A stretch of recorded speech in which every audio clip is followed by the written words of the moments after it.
Version 3.0 didn't just add a new character, it quietly introduced one of the most dangerous support DPS units Wuthering Waves has ever seen. Lynae, the former assassin turned schoolgirl, arrives with a kit that looks flashy on the surface, but underneath is an absurd amount of hidden power, team-wide buffs, and some of the fastest, smoothest rotations in the game. She can be your burst enabler, your damage amplifier, your sub-DPS nuke, and in the right teams, she becomes the glue that turns good comps into monster comps. Today, I'm going to break down exactly how Lynae works, why she's so strong, and whether she's actually worth pulling in 3.0. All the timestamps are down in the description if you want to skip ahead to your favorite part. And if you haven't already, make sure to join the Discord.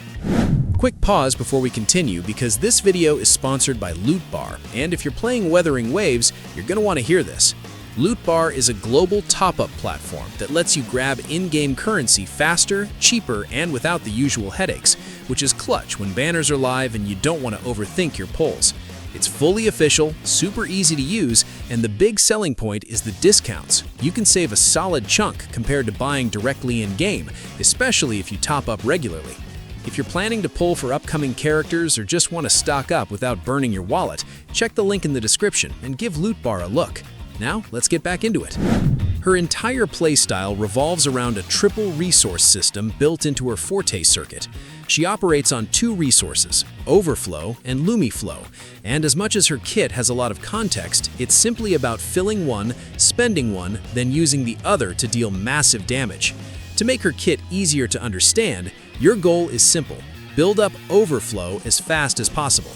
Every basic attack she lands and every hit from her resonance skill generates Overflow, but you can use her intro skill as it immediately grants her a full 100 Overflow the moment she enters the field. Once that Overflow bar is completely filled, you unlock her charged heavy attack, Spark Collision. When you use Spark Collision, she enters Kaleidoscopic Parade, her roller skating mode. In this mode, all of her core attacks get upgraded, and as you build Lumiflow with her new enhanced basics, you gain access to Polychrome Leap, a bouncing attack that lets her spring between enemies. Each leap generates true color stacks, and once you reach 3 true color stacks, Lynae can unleash Visual Impact, a massive, high-scaling spectral nuke that hits extremely hard, and more importantly, gives your entire team a 40-point Toon Break boost. So in practice, you want to intro into Lynae, use either her skill or a few basics, then hold your basic attack to charge her Forte and enter skating mode. From there, build her Lumiflow gauge to full, spam her jump 3 times, and finish with either a basic attack or her skill to trigger Visual Impact. For skill priority, you want to focus on her Forte circuit, Resonance Liberation, then basic attacks. Now, an important note: her attacks also inflict something called Photochromic Flux, and depending on your settings in the skill menu, this will either trigger Rupture or Strain. Rupture is great for burst because it nukes the enemy whenever someone on the team triggers a Toon Break, while Strain increases the damage an enemy takes based on your team's total break boost, so she's really flexible in how she supports the squad. Her ultimate, Prismatic Overblast, is pretty simple as it deals a burst of spectro damage and gives everyone a 24% damage bonus for 30 seconds. And her outro skill grants the next resonator 15% all damage and 25% resonance liberation amplification. So in essence, she really works anywhere because in simple terms, she is a plug-and-play character. For weapons, her signature Spectrum Blaster sits comfortably at the top.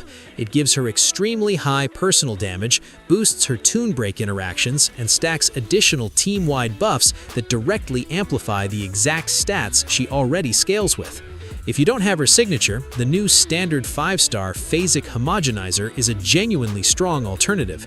It provides a solid mix of base attack, bonus damage, and general purpose scaling that lines up very well with her skating mode uptime, making it one of the best non-signature options for maintaining high nuke damage and smooth rotations. And if you're planning to run Lynae as a pure sub-DPS and buffer, then Static Mist becomes an excellent choice.